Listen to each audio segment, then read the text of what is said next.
And welcome back to Bristol Motor Speedway as the cars begin to roll around the racetrack. Again, 125 laps, just over 66 miles is what we're going to see out of these cars. There is a halfway break in this race that we can anticipate around the 60 to 65 lap mark. But Frank, let's talk a little bit about this racetrack and the race analysis. Rick, I think the biggest thing that stands out is the 24 to 28 degrees of banking. These guys are used to going to short tracks that have, 18 degrees of banking. So the speed from that is going to be very interesting tonight. Carrying a lot of speed. Let's find out who to watch with Jason Wygant. Well, the education continues for the number 98 of Rico Abreu, who of course won the Chili Bowl on dirt last year against some real top flight competition. This is his 11th start in a stock car. He's come a long way in a short time, qualified 7th today. He said he's not really concerned with the speed or the results. He just wants to get laps in and learn as much as he can about stock car driving. It does have some help. His crew chief, Marty Lindley, was a great driver in his own right and took the championship as crew chief in 2013. So Abreu is going to learn as much as he can from Lindley.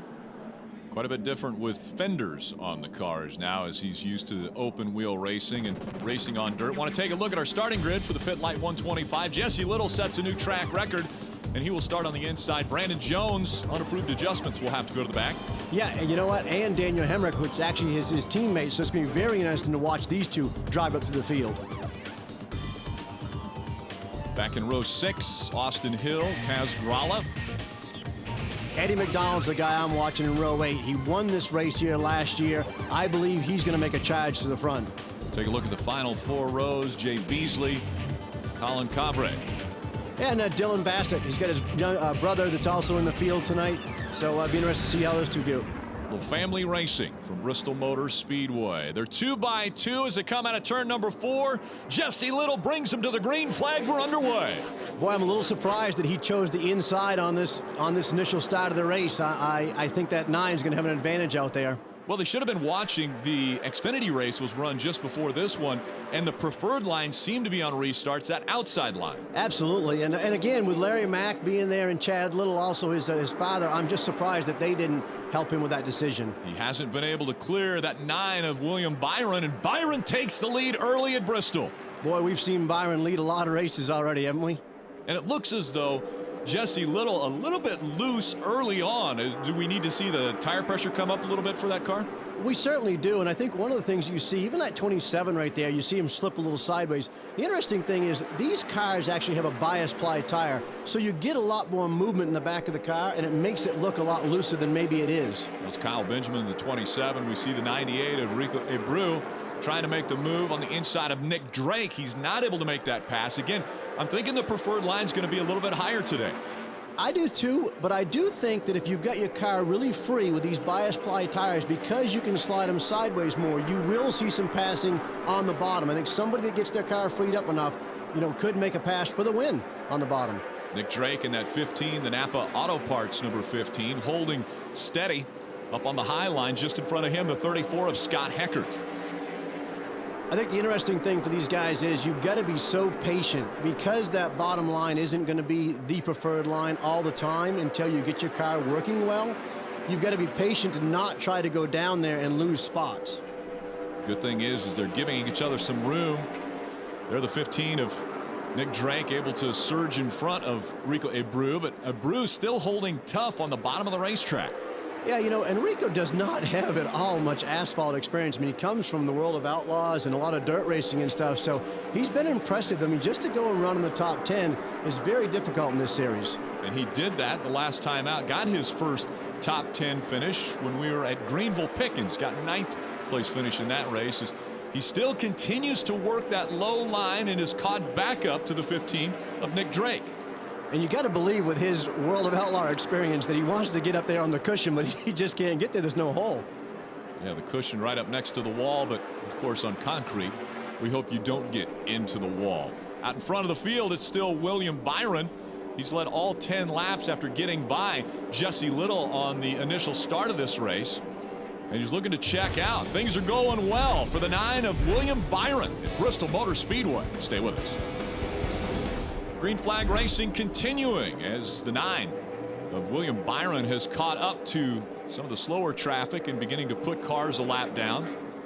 It does not take long here to get into lap traffic. If you get long green flag runs, these cars are running 16-second lap times. It's tough at the back of the field to maintain that. So quickly you're going to get lapped. And we saw William Byron make the move on the inside of that number 49 of John Hulleman the fourth. Now Brandon Jones in the 33.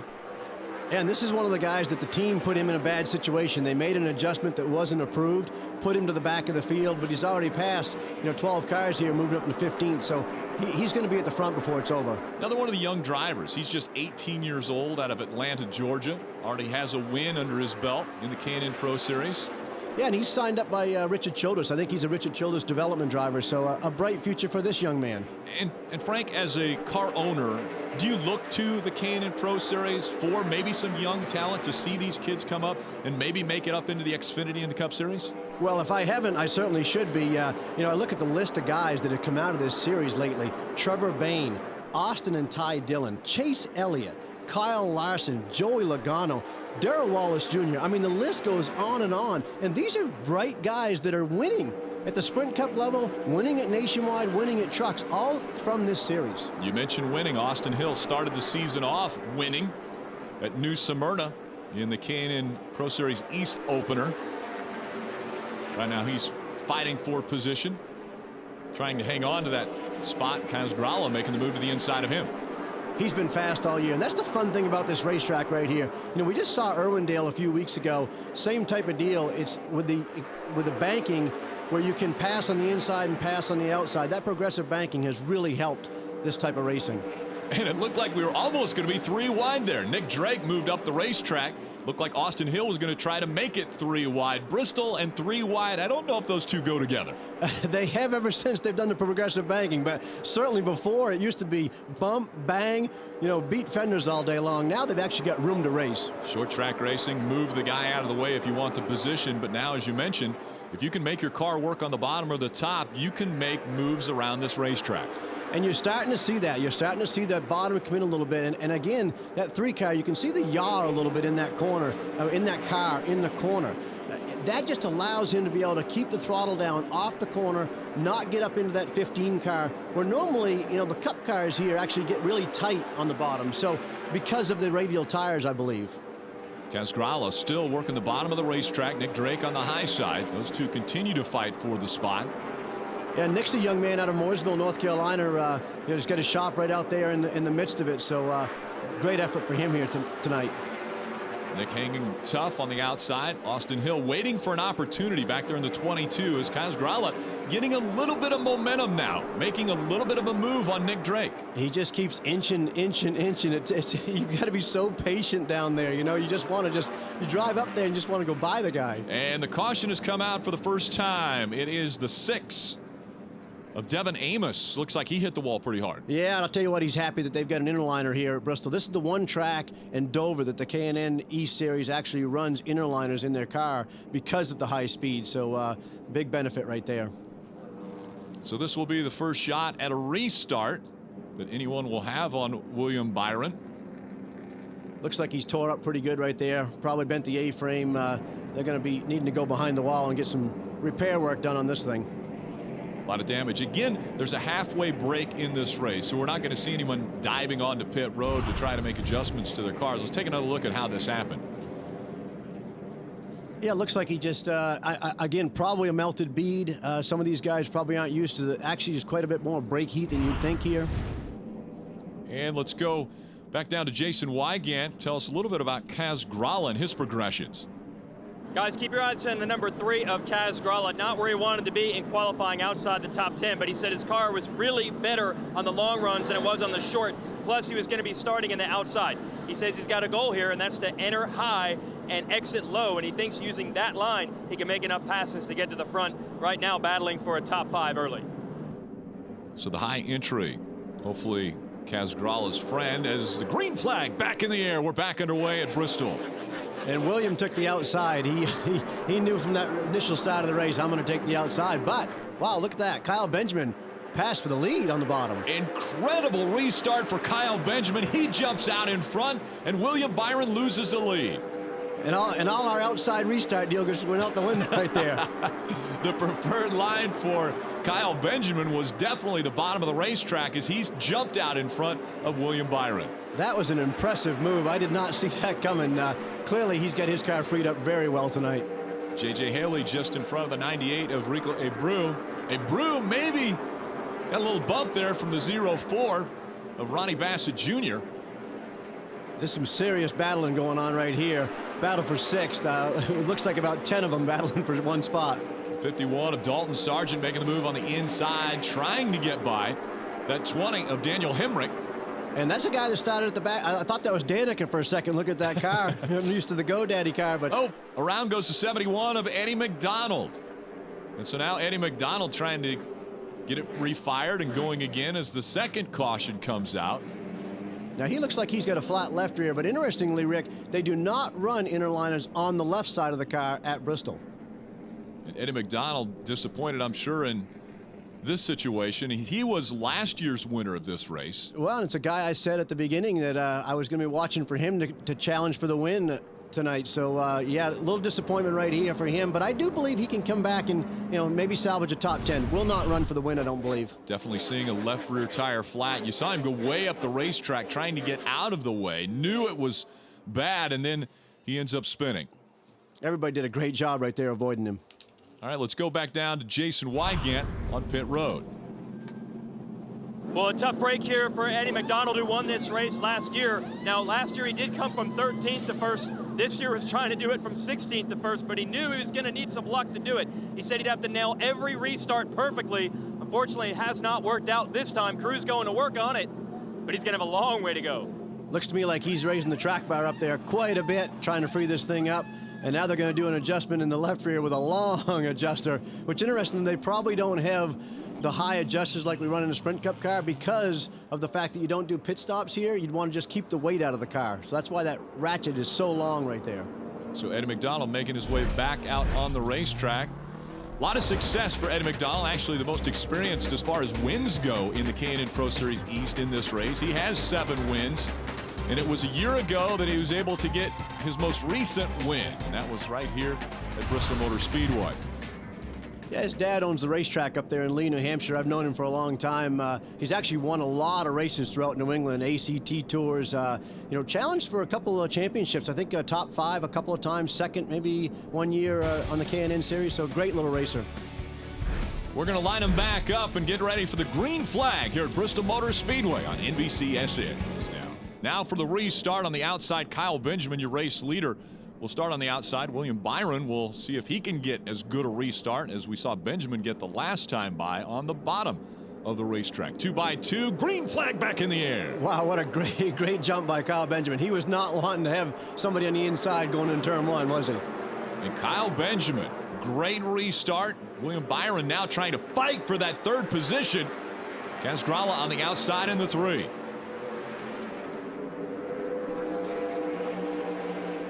They work it out. Casgrala drops back to the 3rd spot. William Byron in the 2nd position. Those 2 up front are the only 2 that have led laps today. And now it's 3 wide. Yeah, they might be single file up front, but they are not battling back here for 5th, 6th, 7th, and 8th. Ronnie Bassett Jr. right in the middle. On the outside, Nick Drake in the 15.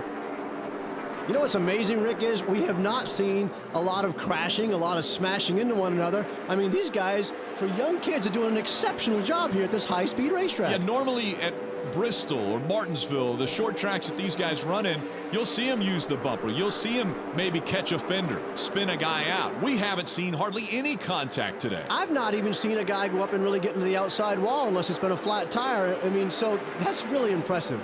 And again, you mentioned these young guys. We have 2 kids in this field that are 16 years old. We've got quite a few that are in the 17 to 18-year-old range. And a lot of these guys, think about their background. It's legend racing. It's flat track at Charlotte and the infield and Atlanta and places like that. They've never seen a high-speed, high-banked racetrack like this. So I'm really impressed. I mean, what do we had? 1 caution so far today? Two so far. But yeah, it's been fairly tame up to this point. We don't want to jinx that, of course. If you call 3 and 4 wide tame. And the high banks really increase the speed. Probably the fastest racetrack that these guys will drive on because of that banking. Yeah, we didn't talk about that, you know, but when Austin Hill wrecked in practice, he was probably running about 140 miles an hour when he made that impact right there. So very high speed racetrack. Rico Abreu up on the top of the racetrack in the 98, and Whoa. there's some contact. Dalton Sargent in the 51 got into the back of him. He slides into the inside wall. Oh boy, that's not the result he wanted, especially after just having a great run at Irwindale. So the caution comes out once again, the third of the day, and we saw it happen live. Looked like Dalton Sargent just moved up the racetrack, made some contact with Rico, and around he went. Yeah, it looked like he was maybe a little bit aggressive right there. You know, I did talk to Mike Greasy, the director, earlier today, and he said that Dalton Sargent got a lot of talent, but probably one of the more aggressive drivers that they've got in the series, but they love him. Yeah, just not enough room. Was trying to hang on to it coming out of turn number 4. Slid up into Rico Abreu and then into the inside wall. A lot of damage to that race car. And that's what we talked about. I said earlier, you know, if you don't get your car freed up enough, then that's what happens. The nose just wants to walk up the racetrack a little bit. He's trying to turn it off of his teammate right there. And I mean, he could have taken his teammate out, but he chose to take himself out, which is the right thing. Start of the season for Dalton Sargent, 2 top 5 finishes. He finished 2nd at New Smyrna and then 3rd at Greenville Pickens, but today it's not going to end well for that 51 as they've got him on the back of the tow truck. No, it is not going to end well. He's going to need a lot of repair time here, and with a short race, 125 laps, I'd be very surprised if they just went out there and rode around, but they might. Looks like the pace car is going to bring him onto pit road now.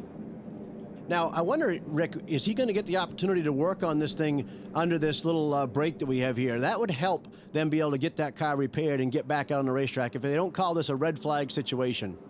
This will be the halfway break, so the teams are able to work on these cars. The one thing they can't do is lift the hood or jack the car up. So they can't change tires. They can't make any adjustments under the hood.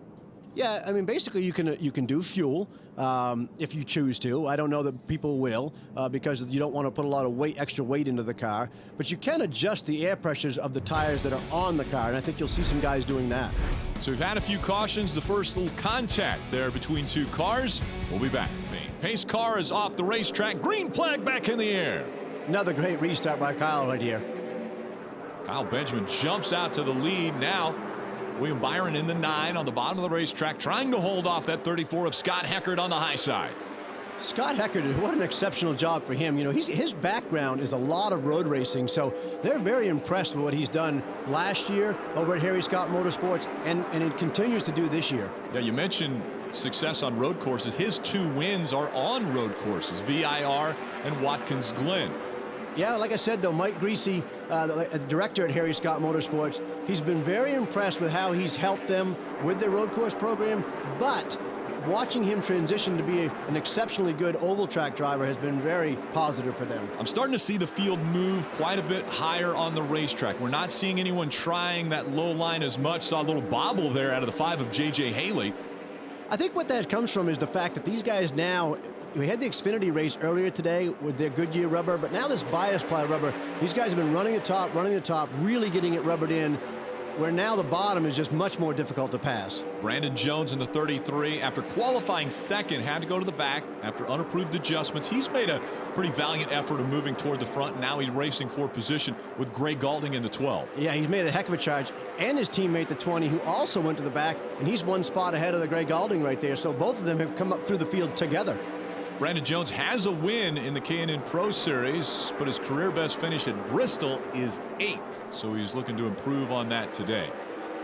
Yeah, and if Gray Galding wants to get that top 10, he's going to have a little bit more speed to keep that 33 behind him. So he's looking to try to take over the point lead, but he's going to need a little bit faster car, I think. Yeah, he's got Brandon Jones all over the back bumper. Now Jones looks to the inside. He'll try to take 10th away. Up the racetrack, Brandon Jones goes, making as much room as he can, get back on that throttle as quickly as he can. Yeah, and you see where that progressive banking really helps right there. The car slides into the corner, but it just keeps getting a little bit more banking, and it keeps him from running into the side of that 12 car. So Gray Galding running right up at the darkest part of this racetrack, right at the top, as we continue to see Kyle Benjamin out front. The caution has come out once again. This time for the 2 Colin Cabre. Oh, another flat tire, it looks like. I think it's the same type of thing. I think the guys just aren't used to how much brake heat you get here at Bristol with that high speed on the entry into the corner, and you're using a lot of brake. Goodyear builds a great tire, but you can't control that brake heat sometimes. As much banking as you have here at Bristol, are they really on the brakes as much? They're not, hard on them, but they're dragging them a lot. And for whatever reason, this racetrack is as bad at popping right front tires from melting beads as anywhere we go. Martinsville is probably the only place that equates the same. It's an odd deal, but I think it's because people just don't put enough cooling to their brakes because they don't think they're using them that much. These guys dragging the brakes, and we see it once again with the two of Colin Cabre as he's behind the wall. Get ready for the restart. 44 laps to go in this Pittlite 125 alongside Frank Stoddard. I'm Rick Allen. Jason Wygant down on pit road. Kyle Benjamin choosing the high line once again for the restart. William Byron down on the bottom of the racetrack. You got to wonder whether William Byron has learned something here to get a little bit better restart, because Kyle has really mastered the restarts the last couple of times here at the front. Coming out Much of turn better. number 4. Green flag back in the air.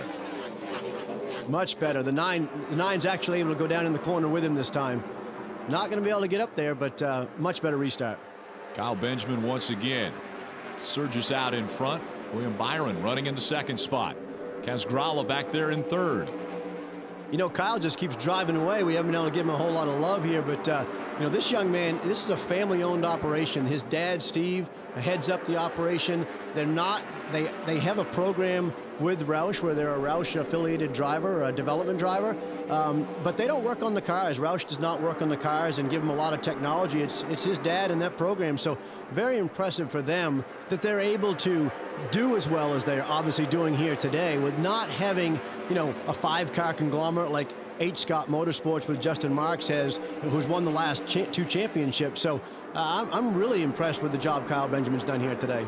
Ronnie Bassett Jr. there in the 0-4, clearing the 5 of J.J. Haley. Now looking to get by Rico Abreu in the 98. Yeah, it's interesting. Rico seems to be giving a little bit of that top away right there. He's not really all the way up to the cushion. Whoa, look at Ronnie Bassett Jr. all the way up into the wall. Here comes the 5 of J.J. Haley getting by. Is that a mistake by Ronnie Bassett Jr.? Well, it certainly is, and maybe that's why Rico Abreu is not running all the way up there. There may be a little bit too much dust up there, so their guys are just staying off the wall, maybe 6-8 feet. You can see it's a little bit white up there. Yep. It may be dust from the tires. A little bit of marbles up there just outside of the groove. And so Ronnie Bassett Jr. drops back a few spots. Good battle for 7th. Brandon Jones in the 33, Greg Galding in the 12. We were just talking about Brandon Jones trying to get into the top 10, and now he's all the way to 7th, starting from the back. Car's obviously fast. His teammate Daniel Hemrick in the 20, trying to keep in front of Austin Hill in that 22. Yeah, and Austin Hill's a guy that's just having a great run, especially being a car that's a backup car.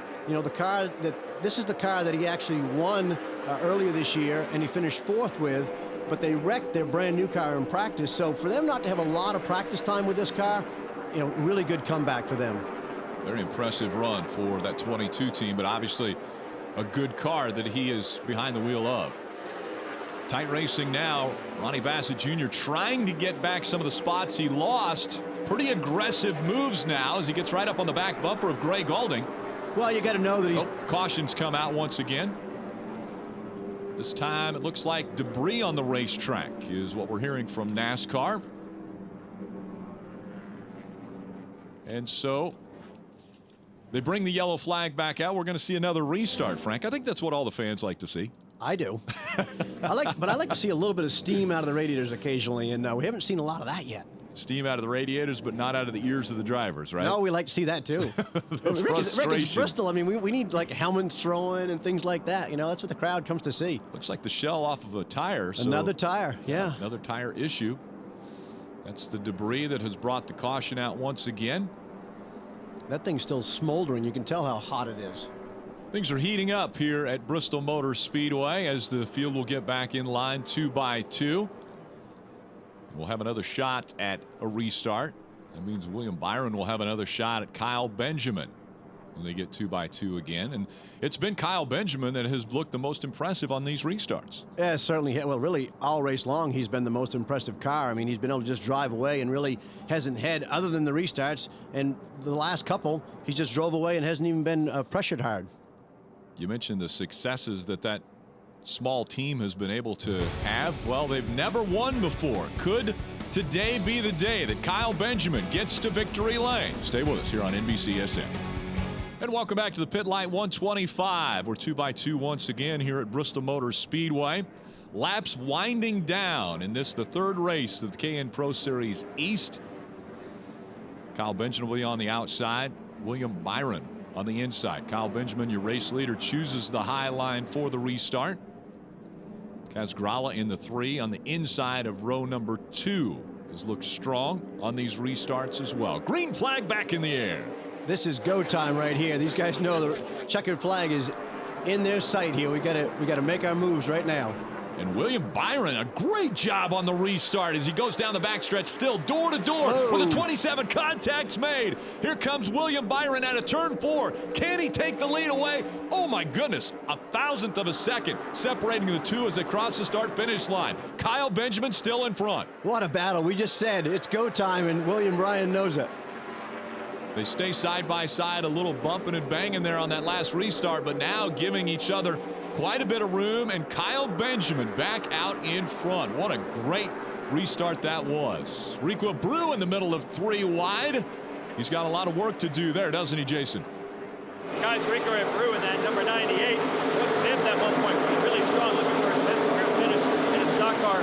Must have spun the tires on a restart. He never radioed in with a problem with the car to the crew. So they're assuming he just spun the tires. Now he's back up to speed.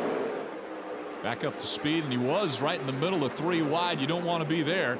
We see Eddie McDonald in the 71 back out there and competitive on the track. What an impressive drive for Eddie McDonald. I mean, from a flat tire at midway point of the race to come back here into the top 10. Exceptional job. And the caution comes out one more time, it looks like. This is the 6th caution. And once again, it's for the 2 of Colin Cambre. We saw him with a right front tire issue earlier, and it looks like might be the same thing now. Yeah, my guess is they just didn't clearance the sheet metal enough, you know, or the A-frame was bent so bad that it had so much camber in the right front that just caused this one to fail. So the safety crew back to him. Let's take another look at how it happened. Looks like the right front went down again and up into the wall. Yeah, in about the same spot. I think it was turn 3 earlier today. So it looks just like a camber issue, but again, probably from the damage from before. So we'll try it again. Kyle Benjamin had all he could handle last restart with William Byron on the inside. Casgrala and Scott Heckert making up row number 2. Brandon Jones back there in row 3. You know, William has gotten better on the last 2 starts. I mean, it's been almost cleared him this last time, so this is really going to be an interesting start right here, Rick. We'll see how he does. Pace car back on pit road. Green flag back in the air. Kyle Benjamin with another good restart. It looks like he's going to clear him off at 2. Yeah, he sure does. But and William knew he had to close the hole, get back up there, because that 34 is going to put a move on him real shortly. Less than 16 laps to go in this race. It's Kyle Benjamin in front of William Byron. Now Brandon Jones in the 33 goes to the inside of Austin Hill, trying to take that spot away. Wow, I can't say enough about the job Brandon Jones has done today.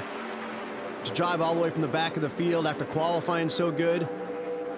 Not a scratch on the car. Yep, the unapproved adjustment sent him to the back of the field. Now he tries to get by Casgrala for the 4th spot. Brandon Jones holding on to 5th, trying to take 4th away from Casgrala. Clearly, all the crew chiefs and spotters have told their drivers it's 15 laps to go or less here. We've got to move to the front quickly. Things are heating up here at Bristol Motor Speedway. This is the 3rd race of the season for the K&N Pro Series East. Out in front, it's Kyle Benjamin. William Byron running in the 2nd spot. Brandon Jones trying to improve his position in the top 5. Daniel Hemrick on the inside in the 20. Greg Galding in the 12 trying to get by. Hemrick charging by that 12. Oh, the 12. Oh, the 12's got not into happy. the back of him, and Hemrick goes into the wall. 3 wide now as they enter the turn. The 12 was not happy about the slide job that the 20 put on right there, was he? Not at all. He showed his frustration, and Hemrick got into the wall, but it keeps it going and hanging on to that spot. What a battle here for the top 10. Back there in the number 5, J.J. Haley settles in behind the 20. Take another look at what took place. Yeah, I think he was unhappy that he felt like the 20 maybe slid up a little bit too early. I mean, I call it good racing myself. I don't think the gray probably needed to do that, but the 20s just drove away from him anyway, so he's good. When the laps wind down and you get inside the last 10 laps, things heat up a bit. Ronnie Bassett Jr. riding the wall. He's continued to try to use that high line there and get a little too far over the cushion. There you see the 44 of Dylan Bassett. Cars similarly painted. The brothers, yes. Running side by side. Bragging rights at the dinner table tonight. Absolutely. Kyle Benjamin trying to have bragging rights, looking for his first win in the K&N Pro Series East. He's got 4 car lengths over William Byron.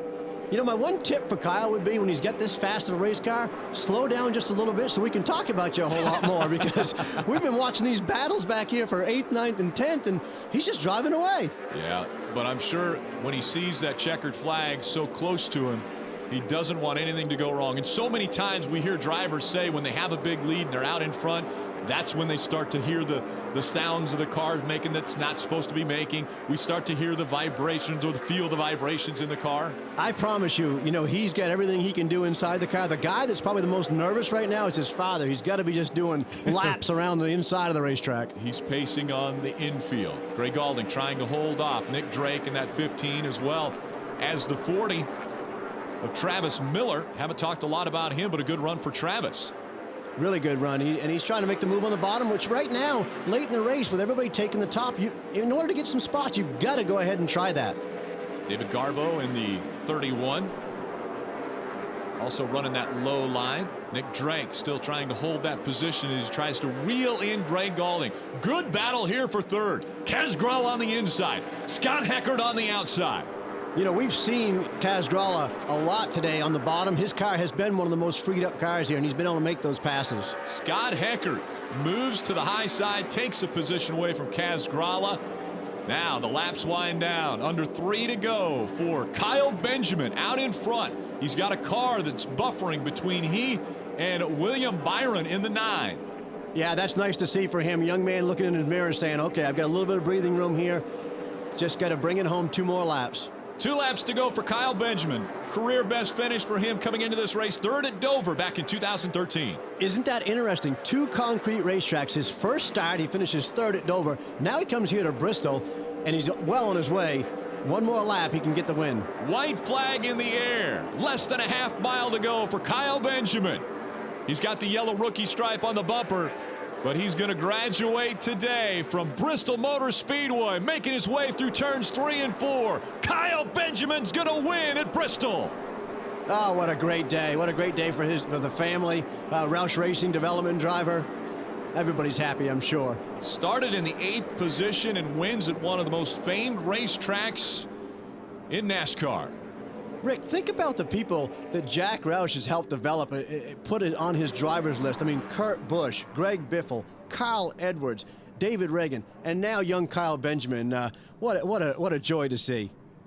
And I'm sure this celebration will be large. Anytime you get your first win, let's see what kind of a burnout we see out of Kyle Benjamin. Well, he may not have a lot of practice with that, you know, but... do you need practice at burnouts? Yeah, I think you do. You know, I would need a little practice, wouldn't you? I'm going to grade him right now as an A, because that young man is going to be able to celebrate and cherish this win for quite some time. William Byron coming home in the 2nd spot. Scott Heckert, Gralla, and Jones rounding out your top 5. We'll hear from the winner when we return here on NBCSN. Yeah, and I think what makes it even more special for him is the fact that he's been able to watch these guys, you know, Sprint Cup guys, win at this racetrack. And now to actually be on the same surface that Jeff Gordon, Rusty Wallace, Terry Labonte, Dale Earnhardt have won on the National Spotlight, it's got to be a rewarding feeling for him. A huge smile on the face of Kyle Benjamin as the team continues congratulating this young man, Kyle Benjamin, just 17 years old. Let's go to Jason Wygant. Well, Kyle, congratulations. Obviously, winning Bristol's a big one. We can see the emotion of your family here as well. And you led most of the way. Were you starting to get a little nervous? You had a lot of laps in the books, just clicking them off.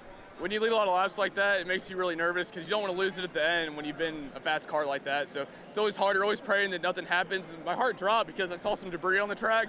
Like 4 to go. I was like, oh my God, no caution, please. By the way, what does this do for you as far as a confidence boost? You're a young guy coming up. It does a lot. And I mean, also, I got to go out and say that who doesn't want to win at Bristol? It's one of my favorite tracks, and to come and win here in a K&N car is really cool. And I'd like to take a chance to thank my dad, Kevin Reed, who's my crew chief, Joey, Michael, Terrell, and everybody that was a part of this. It was a lot of fun. Congrats. Thank you. I'll guess it was a lot of fun. Your first win at Bristol Motor Speedway. Let's take a look at our final results. Again, William Byron, Scott Heckert, Kaz Grala, and Brandon Jones. What a run by Brandon Jones coming from all the way at the back of the field. Yeah, you know, and also Austin Hill in 7th and Daniel Hemrick both coming back and getting top 10s. So great day for them. Ronnie Bassett Jr. ends up in the 15th spot after riding the wall around Bristol Motor Speedway for quite some time. Kinsey Rustin back there in 27th. Dalton Sargent in 26. Not the finishes they were looking for. Let's go back to Jason. William Byron, you started this one right where you left off. You won the previous race. You got to lead a little bit here. Are you happy with second, or now are you just so used to winning that that's all you want? No, I'm really happy with second. My whole Liberty University H. Scott Motorsports team did a great job all day, and we took the lead a little bit for the first 45 to 50 laps, but we just couldn't hold them off quite. But it was a lot of fun out there, and my first time at Bristol, so that was a lot of fun, just being up on the banking, and it was a really cool experience for me. How did you figure out what line to take? Everyone says the high line is usually good. Is that where you basically stayed, or were you experimenting? Yeah, I was experimenting a little bit. I feel like if I could get out of his air a little bit, I could get to the bottom, but I couldn't get as good a run off the corner. So when I went up the racetrack, it would help me a little bit, but it would hurt me on entry because of his air. So it was just moving around a little bit, but clean air is a big deal on a big track like this. So just excited to come home second and looking forward to the rest of the season. Good job. Thank you. Pretty impressive out of another 17-year-old there in William Byron. Want to take a look at the point standings after 3 races. I know it's early in the season, but just 9 points separating your top 3. Kyle Benjamin with the win, 9 points out. William Byron up front, Austin Hill in second. Jason. Well, Scott, you didn't get to finish the last race in Greenville. You got into a wreck there. This has got to feel good to come back, score some serious points. Yeah, absolutely. We knew we had a strong car in practice. Thought maybe even had a winning car. Just with the way the track changed as much as it did, we were just a little bit tight on entry and loose on exit, so just didn't quite have a winning car, but definitely good to get out with a strong finish. Kaz Grala was strong. He was on your door there on the restart. How were you able to fend him off? Yeah, absolutely. We kept switching back and forth, 3rd and 4th on each restart. Whoever was 4th would go around the outside, and that last restart, I restarted 4th, was able to clear him and just fend him off as best I could. Cool. Congrats. Thank you. Impressive run by that young man as well. The world's fastest half mile, Kyle Benjamin, tamed it today. The next race for the K&N Pro Series will be the West Series, taking on Tucson Speedway at Wildcat 150 in Tucson, Arizona. That's Thursday, May 7th. Check your local listings and stay tuned to NASCAR America for the start of that race. What an impressive run today, Frank. Yeah, it was for a lot of guys. You know, the one disappointment I've got is for Jesse Little, starting on the pole and not to be able to get a great finish for his efforts. Too bad for him. Yeah, we saw a couple right front tires give guys issues. Maybe a little aggressive driving out of Dalton Sargent as he got into the back of another car. Greg Gaulding, well, he wasn't happy with the way that Daniel Hemrick passed him, but in the end, it all played out well for Kyle Benjamin, getting his first career win in the K&N Pro Series East. This copyrighted telecast may not be reproduced, retransmitted, or used in any form without the authorized written consent of NASCAR Broadcasting. NASCAR would like to thank all of our loyal fans for your continued support, and we hope you enjoyed today's broadcast.